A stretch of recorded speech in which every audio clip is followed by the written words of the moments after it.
Okay, so let's dive right in.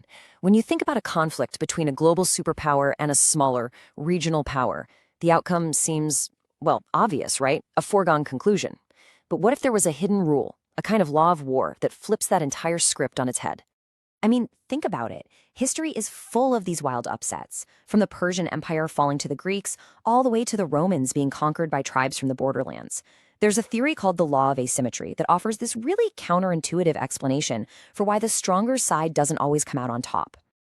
So, what this law is really telling us is that to understand these conflicts, we need to look past the obvious stuff, the military tech, the economic power. Instead, it points us toward the internal social structures and the psychology of the nations involved, where the real dynamics are often hiding in plain sight. And here's where it gets really interesting. The law of asymmetry says that an empire's three greatest advantages, its massive population, its complex organization, and its sheer depth, they actually have the seeds of its own downfall baked right in. And you can see right here how each of these strengths just sours. It turns into a weakness. A huge population can lead to some really fierce internal competition and, frankly, complacency. A complex bureaucracy, it can become totally self-serving, which leads to infighting. And having the depth to afford losses can breed a dangerous arrogance and incompetence, what the ancient Greeks famously called hubris. Okay, so that's the theory. But how does it actually play out in the real world? Well, if we apply it to a potential conflict between the United States and Iran, you get this fascinating contrast in what each side considers a strength. One side's power is all material, and the other's is, well, it's intangible. So the law of asymmetry states that the US relies on what you'd expect. Its insane technological supremacy, its control over the global information landscape, and of course, its immense wealth. But then you have Iran, and its advantages, according to the theory, are rooted in completely different things. Faith, a real willingness for self-sacrifice, its vast mountainous terrain, and a deep-seated nationalism born from a civilization that's 5,000 years old. But here's the twist. The theory argues that America's advantages are actually its vulnerabilities. Relying too much on technology can kill innovation on the battlefield. Total control of information, that can lead to a lack of real, rigorous debate and some pretty bad decisions. And using money to bribe allies, well, that often gets you hustlers, not true partners. So because of these vulnerabilities, especially this deep dislike for long, drawn-out wars and casualties, the law of asymmetry predicts the US would go for a quick, cheap win. And that leads to a strategy that focuses on three key actions. And this is the absolute core, the most shocking claim of the law of asymmetry, that this exact strategy is predicted to backfire spectacularly.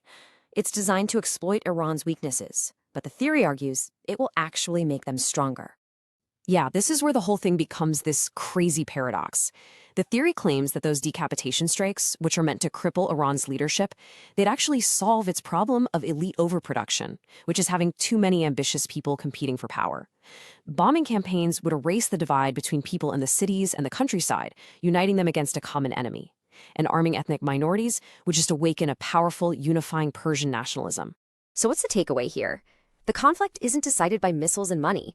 According to the law of asymmetry, it's all decided by something much more fundamental. We're talking about three key social dynamics. First up, you have energy. And we're not talking about oil here. This is the raw motivation of a people fighting for their very existence, their identity, their entire civilization.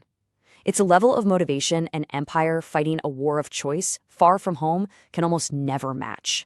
Next, there's openness. This is all about the ability to learn and adapt right there on the battlefield. For the underdog, survival literally depends on innovation. But for an empire, that hubris and bureaucracy can lead to just repeating the same failed tactics over and over again. And finally, maybe the most important one of all, cohesion. This is that powerful sense of unity, that common purpose that gets forged when you're under attack from the outside, turning a society that might have been fractured into a single united front. So when you put it all together, the law of asymmetry ultimately states that whichever side is able to generate these three qualities, energy, openness, and cohesion, that's the side that will prevail. It doesn't matter who has the fancier tech or the bigger bank account at the start. It leaves us with a pretty provocative question, doesn't it? It completely reframes how we think about power, strategy, and what it really truly takes to win a war. It suggests the real battlefield isn't in the skies or on the ground, but in the hearts and minds of the people themselves.